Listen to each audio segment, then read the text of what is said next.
clear that the parameters of acceptable political opinion are defined by the ruling classes and enforced by the state apparatus, the police, the army, the IDF, the CIA, the SIS, state troopers, campus cops, prisons, detention centres, segregation walls, checkpoints, and the list goes on, all to protect their wealth, their profits, and their privileges.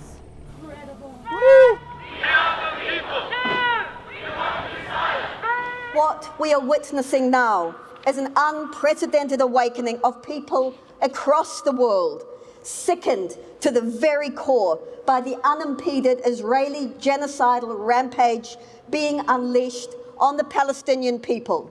And we are sickened and angered by the complicity and the hypocrisy of the ruling elites, self-appointed and loudly proclaimed guardians of supposed freedom and democracy.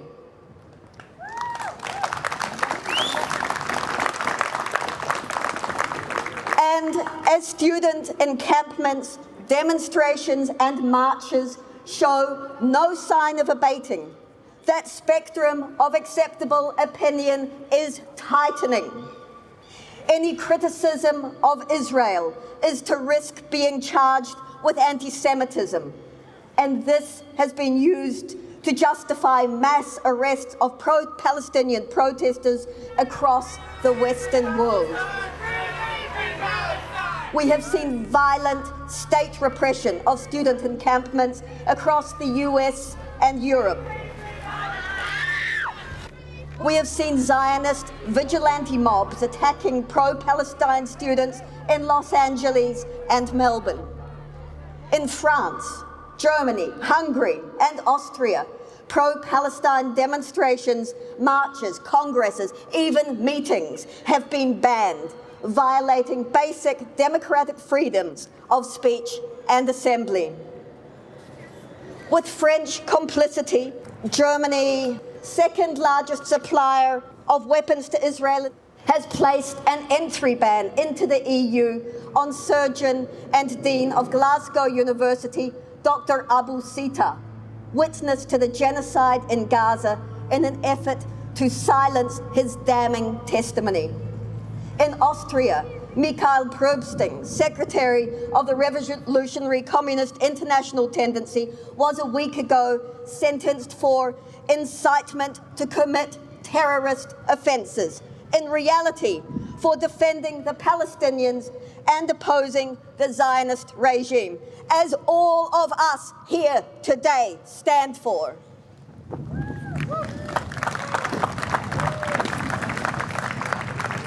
In the US and Britain, it is illegal to support Hamas, and New Zealand, as junior imperialist, followed suit, declaring on February the 28th that the political wing of Hamas is now a terrorist organisation.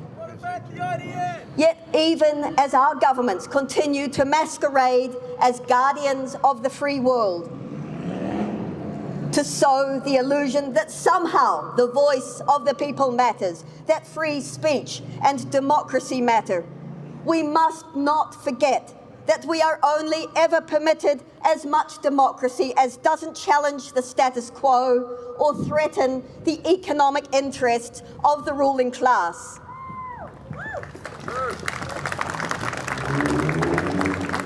From Biden to New Zealand's own Prime Minister Luxon, from Macron to Sunak, Trudeau to Scholz, these genocidal apologists, all cut from the same political cloth, urge Israel to call off the military offensive into Rafah and respect international law, but continue a trade of weapons, bombs, and military infrastructure. And in the case of New Zealand, sending military personnel to the Red Sea for New Zealand to be part of the kill chain, on the grounds of protecting, in Luxon's words, and I quote, innocent consumers affected by Houthi attacks on Israeli-associated shipping. We watch as they apply international law selectively, hypocritically, according to political interests. Silence on Israel's attack on the Iranian embassy in Damascus, which, under international law, constitutes a war crime. But resounding condemnation of Iran's retaliation, which, unlike Israel's attack, killed no one. With cynical opportunism to curry favour with their own increasingly critical populaces, they cry crocodile tears for the Palestinians, airdrop a few tons of aid and food into Gaza, and hold back a small shipment of bombs. We must remind ourselves that whatever is deemed acceptable opinion is acceptable for the very reason that it is ineffective and does not change or challenge the status quo in a fundamental way. We must remind ourselves why the promise of the two-state solution, so obviously destined for failure, is also part of acceptable opinion. 700,000 illegal settlers, armed by the IDF, incentivized both morally and financially by Israel and the US to continually annex more Palestinian land, are not going to leave peacefully, preempting any possibility of even a marginally viable Palestinian state. We have been marching in defence of Gaza over the past months, shouting the whole system, shut it down. But this necessitates militant, educated and organised class struggle against all states that support and facilitate Israel's war on Gaza. And the ruling classes of these imperialist countries, including New Zealand, with their guns and tear gas and prisons, are not sitting back quietly.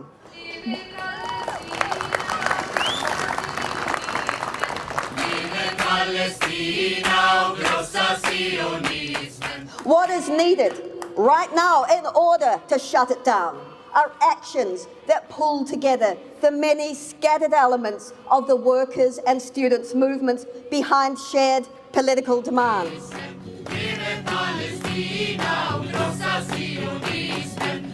Nothing substitutes for collective action of people organised, educated, standing shoulder to shoulder in defiance of a system that oppresses us all in varying degrees.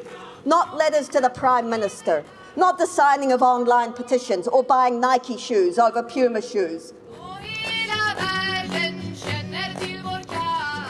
And why is collective action being cracked down on so relentlessly by governments all over the world?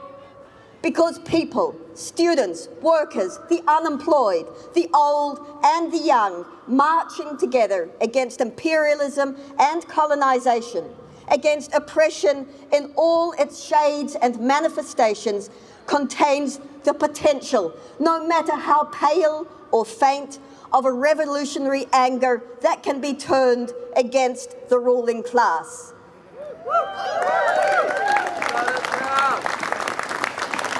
I'd like to acknowledge the presence of those workers and trade union members who, from the very beginning, have come to these marches week after week after week.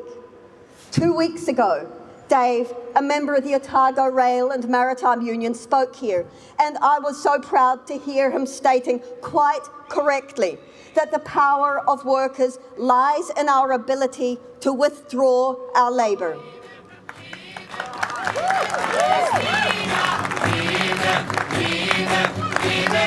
This inherent power of the workers' movement is what prompted urgent calls from the Palestinian General Federation of Trade Unions to unions all over the world to strike, withdraw labour, to picket, to halt the production and transportation of weapons and any forms of logistical support destined for Israel. But union bureaucracies, both internationally and in New Zealand, have largely capitulated to the spectrum of acceptable opinion, issuing platitudes instead of advancing collective militant action. And consequently, the desperate calls of Palestinian workers have been heeded by only a few honourable unions worldwide. And it will be up to class-conscious workers to put up a political fight within the unions against the betrayal of international solidarity with the Palestinian people in a time of greatest need.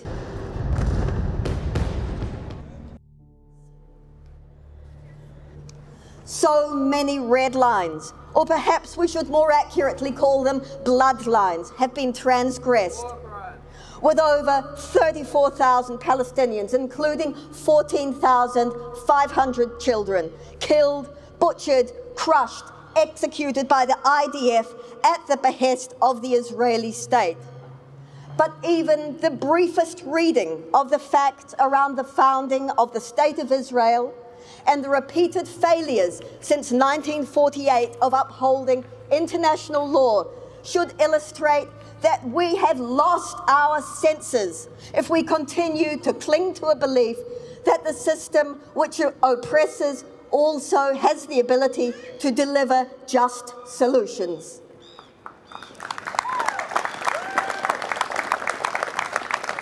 We must not capitulate to the ever-narrowing spectrum of acceptable opinion if we want freedom, justice and equality, not only for the people of Palestine, but also for ourselves and our children too. So when the next Israeli-owned and operated Zim ship arrives in port, when we march against the Zionist state, when we march for the people of Gaza and the West Bank, when we march against the New Zealand government's complicity, we need our trade union movement to educate and mobilise the membership and have them stand in their many numbers in solidarity with students, with protesters, with the young and the old, with us. Together, we can make a difference. Kia kaha!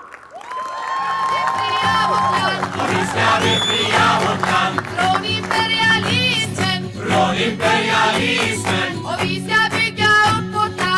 ska bygga upp vårt land.